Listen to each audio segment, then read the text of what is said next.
إن الحمد لله نحمده ونستعينه ونستغفره ونعوذ بالله من شرور أنفسنا ومن سيئات أعمالنا من يهده الله فلا مضل له ومن يضلل فلا هادي له وأشهد أن لا إله إلا الله وحده لا شريك له وأشهد أن محمدا عبده ورسوله أما بعد فأعوذ بالله من الشيطان الرجيم بسم الله الرحمن الرحيم يا أيها الذين آمنوا اتقوا الله حق تقاته ولا تموتن إلا وأنتم مسلمون அளவற்ற அருளாளனும் நிகரற்ற அன்புடையவனுமாகிய அல்லாஹ்வின் திருப்பெயர் போற்றி புகழ்ந்து ஆரம்பம் செய்கின்றேன்.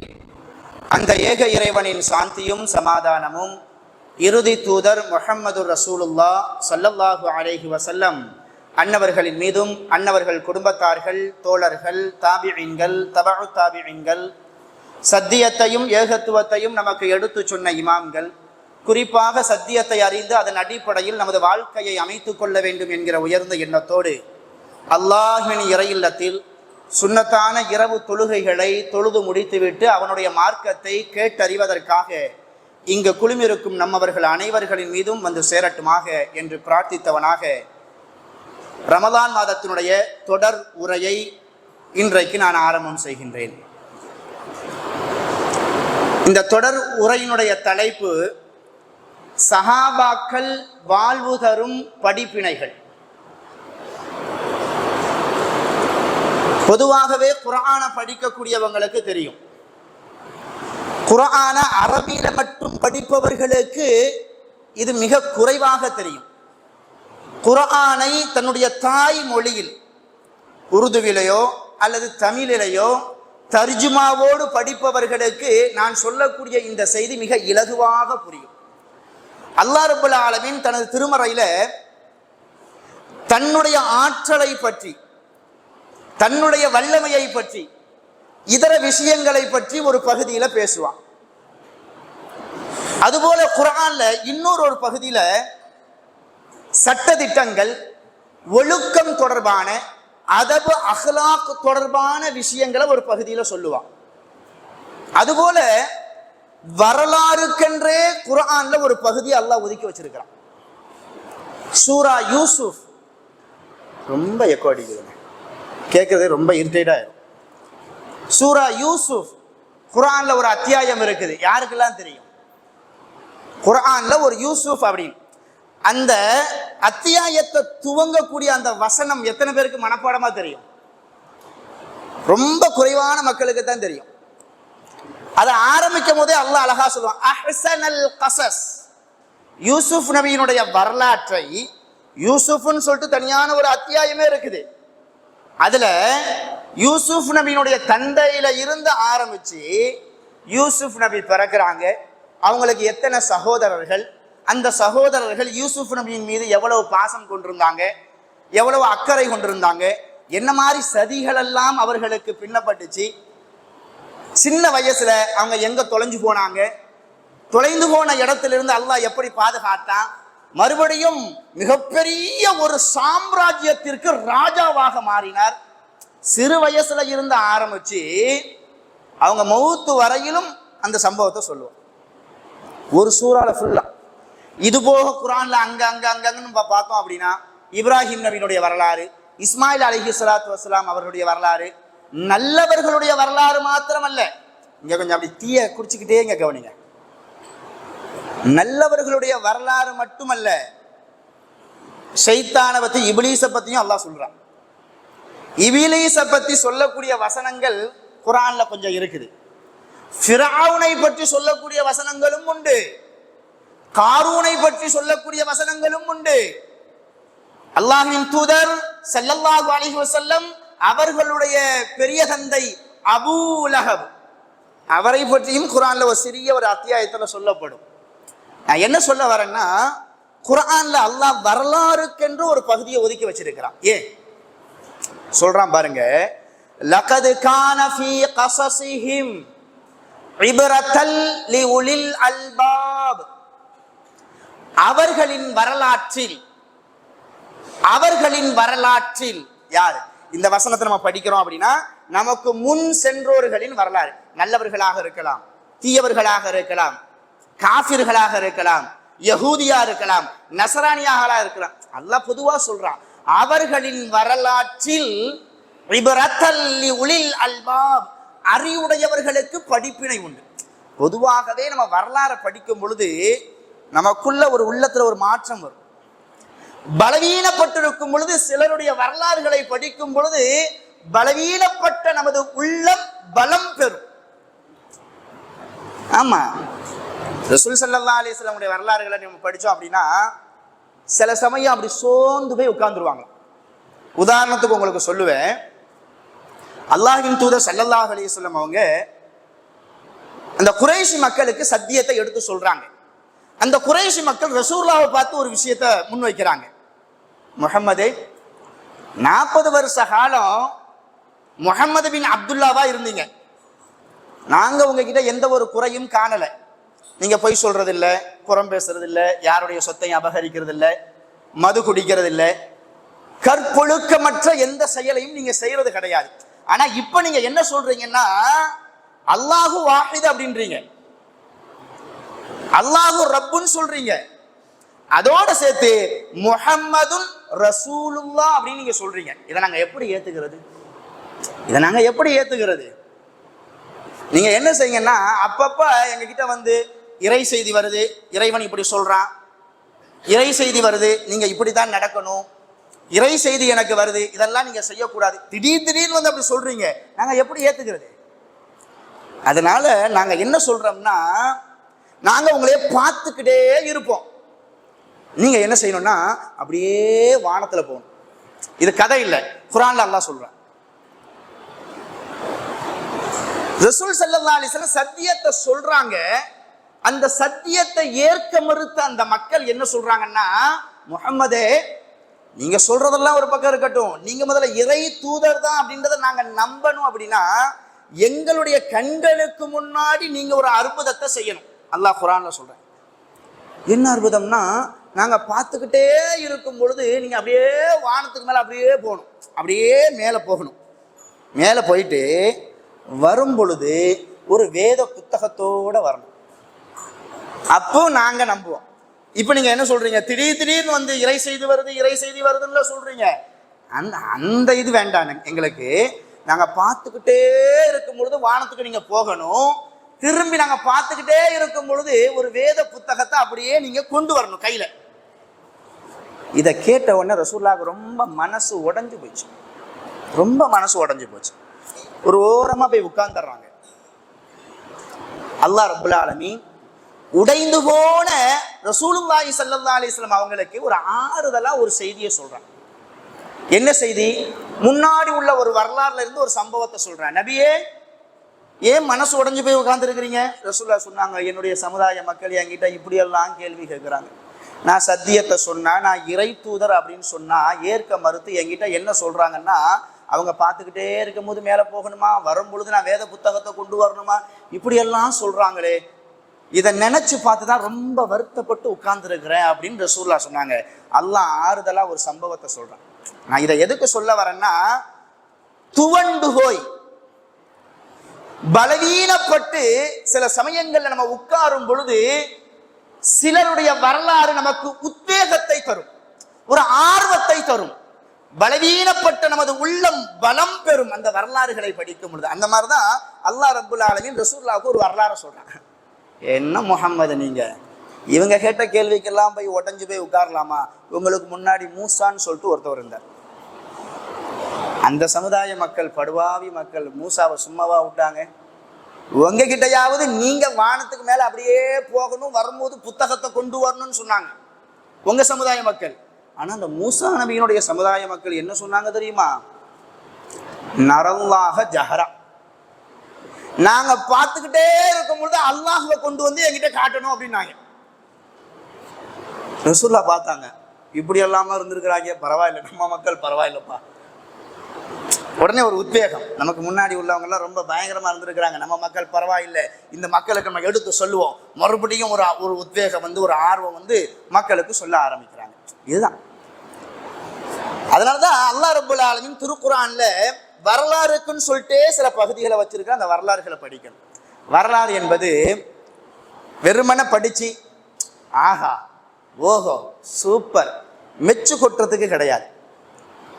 வரலாறு எதுக்கு? வரலாறு அப்படின்னு சொன்னா அதுக்கு ஒரு தாரீஃப்னா ஒரு டெஃபினேஷன் அழகாக சொல்லித்தராங்க. வரலாறு என்பது நமது முன்னோர்கள் தனது வாழ்க்கையின் வழியாக ஒரு அழகிய பாடத்தை நமக்கு கற்றுத்தருகிறார்கள். செல்கின்ற பாதையில் எந்த இடத்தில் குனிய வேண்டும், எந்த இடத்தில் நிமிர வேண்டும், எந்த இடத்தில் எந்த காரியத்தை செய்ய வேண்டும் என்பதனை தனது வாழ்க்கையின் வழியாக சொல்லித்தரக்கூடிய பாடம்தான் வரலாறு.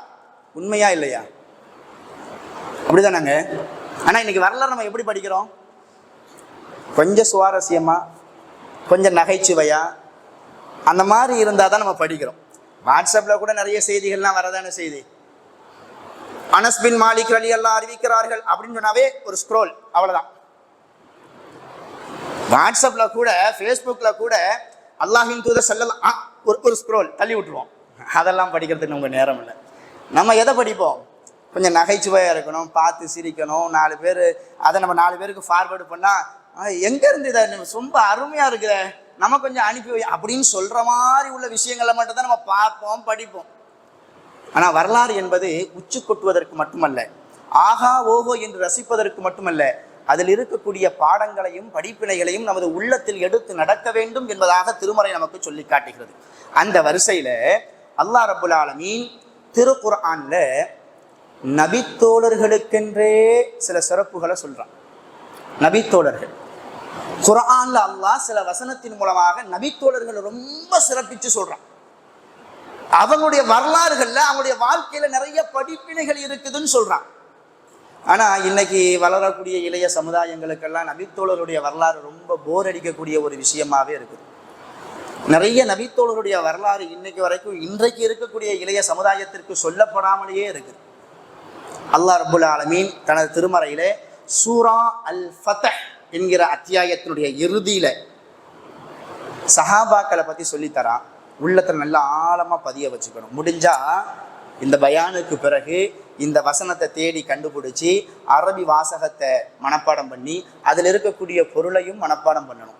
எப்பொழுதெல்லாம் நமக்கு இபாதத்தின் மீது, அல்லாஹ்வின் மீது, இந்த மார்க்கத்தின் மீது கொஞ்சம் சோர்வு வருதோ அப்ப இந்த வசனத்தை படிக்கணும். சொல்றான் பாருங்க, முஹம்மதுர் ரசூலுல்லாஹ்,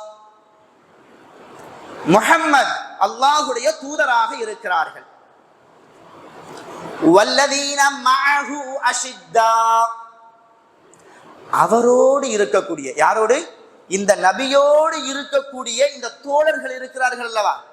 வல்லதீன, அவர்கள், எவர்கள்?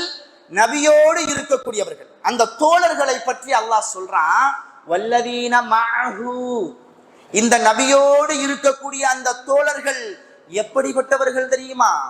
ருஹமாஉ பைனஹும் அஷித்தாவு அலல் குஃபாரி, இணை வைப்போர்களை கண்டால், இறை மறுப்பாளர்களை கண்டால் அவர்களை பார்த்தாவே ரொம்ப கடுமையா நடந்துக்கிடுவாங்க. ருஹமாவு பைனஹும், தங்களுக்குள்ள ரொம்ப இணக்கமா, தங்களுக்குள்ள ரொம்ப பாசமா இருப்பாங்களாம். அல்லாஹ் சொல்றான், நபித்தோழர்களுடைய பண்பா இது. யாருடைய பண்பு? நபித்தோழர்களுடைய பண்பு. திடீர்னு இந்த பயான் முடிச்சதுக்கு பின்னாடி நான் உங்ககிட்ட கேட்பேன், நபித்தோழருடைய பண்பை பத்தி அல்லாஹ் குர்ஆன்ல என்ன சொல்றான் அப்படின்னா, நீங்க சொல்லணும் அஷித்தாவு அலல் குஃபாரி ருஹமாவு பைனஹும். என்ன கொஸ்டின் அவுட் பண்ணிட்டாரு அப்படின்னு நினைக்கிறீங்களா? ஒரு கேள்வி ஆரம்பத்திலே உங்களுக்கு. அப்ப நபித்தோழர்களுடைய பண்பை பற்றி அல்லாஹ் என்ன சொல்றான் குர்ஆன்ல? அவங்க காஃபிர்களை கண்டாங்கன்னா ரொம்ப பயங்கரமா இருப்பாங்களாம். அதெல்லாம் நீங்க தவறா நினைச்சிடக்கூடாது. வலைதளத்தின் மூலமாக பார்க்கக்கூடிய சில சகோதரர்களும் தவறா நினைச்சிடக்கூடாது. குஃபார், காஃபிர்கள் மீது கடுமையாக நடந்து கொள்வார்கள் என்றால் எல்லா காஃபிர்கள் மீதும் கிடையாது. எந்த இறை மறுப்பாளர்கள் நபியை சீண்டுகிறார்களோ, எந்த இறை மறுப்பாளர்கள் இஸ்லாத்தை தீண்டுகிறார்களோ அவர்களை கண்டால் கடுமையாக நடப்பார்கள். கொஞ்ச நாளைக்கு முன்னாடி சில சங்கிகளும் இந்த குர்ஆனை தவறாக புரிந்து கொண்ட அல்லது குர்ஆனில் தவறுகள் இருக்கின்றது என்பதனை மக்களுக்கு அம்பலப்படுத்தணும்னு சொல்லிட்டு அரைகுறை அறிவுடையவர்கள் இந்த வசனத்தை கொண்டு தான் வந்து என்ன செஞ்சாங்க, சொன்னாங்க, இந்த இஸ்லாம் எவ்வளவு பயங்கரமான மதம் தெரியுமா?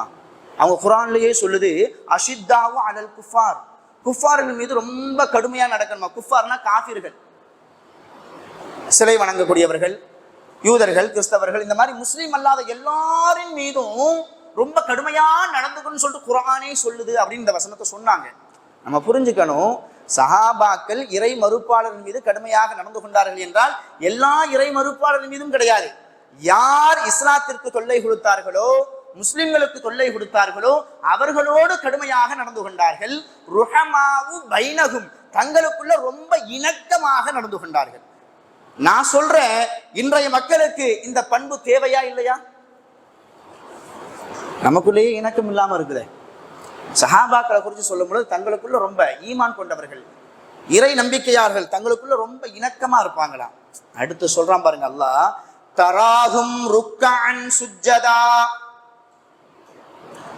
ருக்கு சஜிதா செய்தோராக அவர்களை நீங்கள் காண்பீர்கள். யப்தகூன ஃபضலம் மினல்லாஹி வ ரிதுவானா, அல்லாஹ்விடமிருந்து அருளையும் பொருத்தத்தையும் அவர்கள் தேடுவார்கள். சீமாஹும் ஃபீ உஜூஹிஹிம் மின் அஸர் சுஜூத், ذلك மஸலுஹும் ஃபித் தௌராத், அவர்களின் அடையாளம் சஜிதாவின் தழும்பாக அவர்களின் முகத்தில் இருக்கும். ذلك மஸலுஹும் ஃபித் தௌராத், இதுவே தௌராத் வேதத்தில் அவர்களுடைய அடையாளம். கொஞ்சம் அரபியை சொல்லி சொல்லி சொல்றதுனால கொஞ்சம் போர் அடிக்குதுன்னு நினைக்காதீங்க. சில சமயங்களில் சில வசனத்துக்கு வந்து அந்த அரபியை சொல்லியே நம்ம சொல்லி ஆக வேண்டியிருக்குது. அல்லாஹ் சொல்றான், இந்த நபியோடு பழகுறாங்கல்ல, இந்த நபியோடு சேர்ந்து தியாகம் செய்யறாங்கல்ல, இத உங்களுக்கு மட்டும்தான் நம்ம சொல்றோம் நீங்க நினைக்காதீங்க. உங்களுக்கு முன்னாடி தௌராத் யாருக்கு கொடுக்கப்பட்டுச்சு? அந்த தௌராத்துல யாரை பற்றி சொல்லப்பட்டிருக்குதா? இவங்களை பத்தி. ரசூல் ஸல்லல்லாஹு அலைஹி வஸல்லம் அவர்களோடு பழகினார்கள் அல்லவா, தியாகம் செய்தார்கள் அல்லவா, அவர்களை பத்தி சொல்லப்பட்டிருக்கிறான். எப்படி? அவருடைய நெற்றியில சஜிதாவினுடைய அடையாளம், ருக்கு செய்தவர்களாக, சுஜூது செய்தவர்களாக அவர்களை நீங்கள் காண்பீர்கள் என்பதாக எந்த வேதத்துல சொல்லப்பட்டிருக்குதா? தௌராத்ல. அதோட விடல. வ மஸலுஹும் ஃபில் இன்ஜில், இன்ஜில் வேதத்திலையும் இவர்களை பற்றி சொல்லப்பட்டிருக்குது. இன்ஜில் யாருக்கு அருளப்பட்டுச்சு? ஈசா அலைஹிஸ்ஸலாத்து வஸ்ஸலாம் அவங்களுக்கு. இன்ஜில் வேதத்துல கஸர்இன், இவங்களை பத்தி என்ன சொல்லப்பட்டிருக்குதா? கஸர்இன், ஒரு பயிரை போல இவர்கள் அப்படின்னு சொல்லப்பட்டிருக்கு. தௌராத்துல என்ன சொல்லப்பட்டிருக்குது?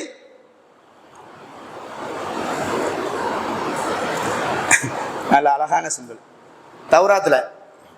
அதாவது அவங்க வந்து சுஜூது செய்தவர்களாக, ருக்கு செய்தவர்களாக அவர்களை நீங்கள் காண்பீர்கள்.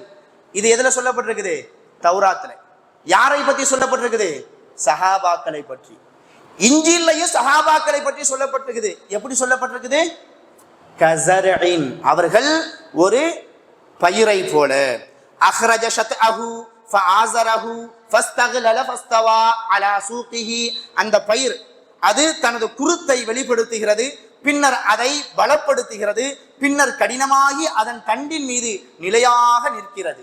யுஜிபு ஸுர்ராஅ லியஸீல பிஹிமுல் குஃபார் வஅதல்லாஹு அல்லதீன ஆமனூ வ அமிலுஸ் ஸாலிஹாத்தி மின்ஹும் மக்ஃபிரத்துன் வ அஜ்ரன் அஸீமா. இந்த வசனத்தை இதோட முடிச்சு விடுவோம். அல்லாஹ் என்ன சொல்றான்னா, இந்த நபித்தோழர்களை பற்றி இன்ஜீல்ல சொல்லியிருக்கு, தௌராத்லையும் சொல்லியிருக்கு, உங்களுக்கும் நம்ம சொல்றோம். எதுக்காக வேண்டி? அவங்களுடைய வாழ்க்கையில நிறைய படிப்பினைகள் புதிஞ்சிருக்குது. நபித்தோழர்கள் என்பவர்கள் சாதாரணமானவர்கள் அல்ல. இன்னைக்கு வார்த்தையில சர்வசாதாரணமா நபித்தோழர்கள் தானே அப்படின்னு நம்ம சொல்லிடுறோம். அல்லாஹ் இன்னொரு இடத்துல சூரத்துல் பக்கரால சொல்லுவான், வஇதா கீல லஹும் ஆமினு கமா ஆமனன் நாஸ். அன்றைய காலகட்டத்தில் இறை மறுப்பாளர்களா வாழ்ந்தாங்கல்ல, அவங்க கிட்ட அல்லாஹ் சொன்னான். என்ன சொன்னானா, இவர்கள் எப்படி ஈமான் கொண்டார்களோ அதே போல நீங்களும் ஈமான் கொள்ளுங்கள். எந்த ஈமானை யாருக்கு உதாரணமா சொல்றான்னு பாத்தீங்களா? அந்த ஈமானை அல்லாஹ் கபூல் செய்ய போய் தான் எப்படி சொல்றான், அன்றைய காலகட்டத்துல இறை மறுப்பாளர்களா வாழ்ந்தாங்கல்ல, அவங்க கிட்ட சொல்றான், வஇதா கீல லஹும் ஆமினூ கமா ஆமனன் நாஸ். இவர்கள் இந்த நபித்தோழர்கள் எவ்வாறு ஈமான் கொண்டார்களோ அதே போல அவர்களும் ஈமான் கொள்ளட்டும், நீங்களும் ஈமான் கொள்ளுங்க இறை மறுப்பாளர்கள். அப்ப அந்த ஈமான் எவ்வளவு தூய்மையானதா இருக்கும், எவ்வளவு பரிசுத்தமானதா இருக்கும். அதனால்தான் ரசூல் ஸல்லல்லாஹு அலைஹி வஸல்லம் சொன்னாங்க, ஹைருன் நாசி கர்னி சும்மல்லதீன யலூனஹும் சும்மல்லதீன யலூனஹும். இப்படிப்பட்ட ஒரு சான்றிதழ் யாருக்காச்சும் கொடுக்கப்பட்டிருக்குமா? ரசூலுல்லாஹ் சொன்னாங்க, எனது உம்மத்துல ரொம்ப சிறந்த சமுதாயம் யார் தெரியுமா? என்னுடைய தோழர்களுடைய சமுதாயம் தான். அதுக்கு பின்னாடி அவர்களோடு தோழமை கொண்ட தாபியீன்களுடைய காலகட்டம். அதற்கு பிறகு அந்த தாபியீன்களோடு தொடர்பு கொண்ட தபஉ தாபியீன். என்ன சொல்ல வராங்க? காலத்தால் சிறந்தவர்கள் எனது காலம், நபித்தோழர்கள் இருக்கக்கூடிய காலம். அடுத்ததாக நபித்தோழர்களோடு தோழமை கொண்ட தாபியீன்களுடைய காலம். அதுக்கடுத்தது தபஉ தாபியீன்களுடைய காலம், பொற்காலம், குழப்பங்கள் இல்லாத காலம். அல்லாஹ்வின் அருளையும் அல்லாஹ்வுடைய வேதத்தையும் கண்களால் பார்த்த ஒரு சமுதாயம் இருந்ததென்றால் அது அந்த நபித்தோழருடைய சமுதாயம் தான். அல்லாஹ் அவர்களை எல்லாம் ரொம்ப பொருந்தி கொண்டான், ரொம்ப பாக்கியம் பெற்றவர்கள். தன்னுடைய இறை வேதத்தை பாதுகாப்பதற்காக வேண்டி ஒரு கூட்டத்தை அல்லாஹ் தேர்ந்தெடுத்தான்னா அது எந்த கூட்டம் தான்? தன்னுடைய இறை வேதத்தை பாதுகாப்பதற்கு தேர்ந்தெடுத்த கூட்டம் ஒரு கூட்டம். யாரு? அந்த நபித்தோழர்கள். இஸ்லாத்திற்காக வேண்டி தன்னுடைய உயிரையும் பொருளையும் சொல்ல முடியாத அளவிற்கு தியாகம் செய்த ஒரு கூட்டம், ஒரு சமுதாயம் இந்த உலகத்துல இருக்குது அப்படின்னா அது யார் தான்? நபித்தோழருடைய அந்த சமுதாயம் தான். அதனாலதான் ரசூலுல்லாஹ் சொன்னாங்க, லா தசுப்பு அஸ்ஹாபி. என்ன சொன்னாங்க? லா தசுப்பு அஸ்ஹாபி, என்னுடைய தோழர்களை திட்டாதீங்க. ரசூலுல்லாஹ் சொன்னாங்க, என்னுடைய தோழர்களை திட்டாதீங்க.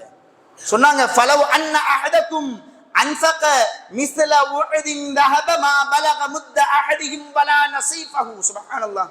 எப்படி சொல்றாங்க? என்னுடைய தோழர்கள் உங்களை மாதிரி நினைச்சிடாதீங்க, சாதாரணமாக நினைச்சு பேசிடாதீங்க. என்னுடைய தோழர்கள் 2 கையளவு ஒரு பொருளை எடுத்து தான தர்மம் செய்யறாங்க. வேணாங்க, 2 கையல்ல, 2 கையில் ஒரு பாதி எடுத்துருங்க. இந்த அளவுக்கு தான தர்மம் செய்யறாங்க. இதற்கு அல்லாஹ் கொடுக்கக்கூடிய இந்த கூலியை நீங்க அடையணும் அப்படின்னா யாரை பார்த்து சொல்றாங்க? ரசூலுல்லாஹ் நபித்தோழர்களுக்கு பின்னாடி வரக்கூடிய மக்களை பார்த்து சொல்றாங்க, எனது தோழர்கள் 2 கையளவு அல்லது 2 கையில் பாதி அளவு தான தர்மம் செய்கிறார்கள் என்றால் அந்த நன்மையை நீங்க அடையணும் அப்படின்னா உஹது மலை அளவு தங்கத்தை நீங்க செலவு செய்தாலும் இந்த நன்மையை உங்களால அடைய முடியாதுன்னாங்க. எங்க வச்சுக்கா தன்னுடைய தோழர்களை ரசூலுல்லாஹ் எங்க வைக்கிறாங்க? எங்க வைக்கிறாங்க? நம்ம எங்க வச்சிருக்கிறோம்? ஏன் அவங்களுக்கும் நமக்கும் மத்தியில எவ்வளவு வித்தியாசம்? அவங்களுக்கு கொடுக்கப்பட்ட சடதனங்க நமக்கு இருக்குது. இந்த சதைக்குள்ள ஓடக்கூடிய இந்த குருதி அதே தானே அவங்களுக்கும் ஓடிச்சு. ஏன் அவங்க மட்டும் மலையளவு இருக்கிறாங்க, நமக்கு ரொம்ப மடு அளவு இருக்குது? சின்ன ஒரு வித்தியாசம். நமக்கு கொடுக்கப்பட்ட சடைதான் அவர்களுக்கும் கொடுக்கப்பட்டுச்சு, நமக்கு ஓடக்கூடிய அந்த ரத்தம் தான் அவங்களுக்கும் ஓடுச்சு. சின்ன ஒரு வித்தியாசம் என்னன்னா, இந்த உள்ளத்துக்குள்ள இருக்கக்கூடிய ஈமான் இருக்கு பாருங்க, இது நமக்கு வேற மாதிரி இருக்கு, அவங்களுக்கு வேற மாதிரி இருந்துச்சு. அவங்களுக்கு எப்படி இருந்துச்சு? அல்லான்னு சொன்னா மறுபேச்சு இல்லை, ஆமன்னா சல்லம்னா, அதுல மாற்று கருத்து அவங்களுக்கு இருக்காது. செய்யவா வேண்டாமா? அல்லாஹ்வுடைய வசனத்தை படிப்பாங்க, படிச்சு முடிச்சுட்டு இதுல நமக்கு என்ன லாபம் இருக்குது, என்ன நட்டம் இருக்குது, அதெல்லாம் பார்க்க மாட்டாங்க. அல்லாஹ் சொல்லிட்டான், அல்லாஹ்வுடைய ரசூல் சொல்லிட்டாங்க, அதனால இதை செஞ்சு முடிச்சிருவோம், இதை மட்டும் தான் பார்ப்பாங்க. சிறந்த ஒரு உதாரணம், ஒரு அருமையான ஒரு நபித்தோழருடைய உதாரணம் அனஸ் பின் நவர். கேள்விப்பட்டிருக்கீங்களா? அனஸ் பின் நவர், சுபஹானல்லாஹ், ரொம்ப அற்புதமான ஒரு வரலாறுங்க. இந்த சம்பவத்தை படிக்கும் பொழுதே ஃபுல்லும் அப்படியே ஒரு மாதிரி ஆகுது. இப்படியெல்லாம் வரலாறுகளில் இருந்திருக்கிறாங்களா? இப்போ நான் சொல்லுவேன், நீங்களே கல்பு கலங்கிரும். அந்த மாதிரி ஒரு அற்புதமான வரலாற்றுக்கு சொந்தக்காரவங்க. ஆனால் நேரம் ஆயிடுச்சு, அதனால இப்போ சொல்ல முடியாது. இன்ஷா அல்லாஹ் நாளைக்கு கண்டிப்பாக இந்த அனஸ் பின் நவருடைய வரலாறோடு தொடர்ந்து, நாளைக்கெல்லாம் அறிமுகம்லாம் கிடையாது, இன்ஷா அல்லாஹ் முடிஞ்ச அளவுக்கு அறியப்படாத சில நபித்தோழர்களுடைய வரலாறும், அறியப்பட்ட சில நபித்தோழர்கள் இருக்கிறாங்களே, அபூபக்கர் ரலியல்லாஹு, உமர் ரலியல்லாஹு, இவங்களுடைய வரலாறுல நமக்கு தெரியாத சில செய்திகள்லாம் இருக்குது. அந்த செய்திகளையும் இன்ஷா அல்லாஹ் வரக்கூடிய நாட்களில் நாம் தொடர்ச்சியாக நாம் பார்க்கலாம். நாம் கேட்ட இந்த செய்தியை வெறுமன செய்தியாக பார்க்காம நமது உள்ளத்துல பதிய வச்சு, அவங்க எப்படி வரலாற்றில் மிகப்பெரிய ஒரு இடத்தை பிடிச்சாங்களோ அதுபோல நமக்கு பின்னாடி வரக்கூடிய சந்ததிகளுக்கு நம்ம ஒரு சிறந்த ஒரு முன் உதாரணமாக, நல்ல மக்களாக இன்ஷா அல்லாஹ் நமது வாழ்க்கையை அமைத்துக் கொள்வதற்கு இதை ஒரு பாடமாக அமைத்துக் கொள்ள வேண்டும். வல்ல அல்லாஹ் நாம் எதை சொன்னோமோ எதை கேட்டோமோ அதன் அடிப்படையில் நமது வாழ்க்கையை அமைத்துக் கொள்ள வல்ல இறைவன்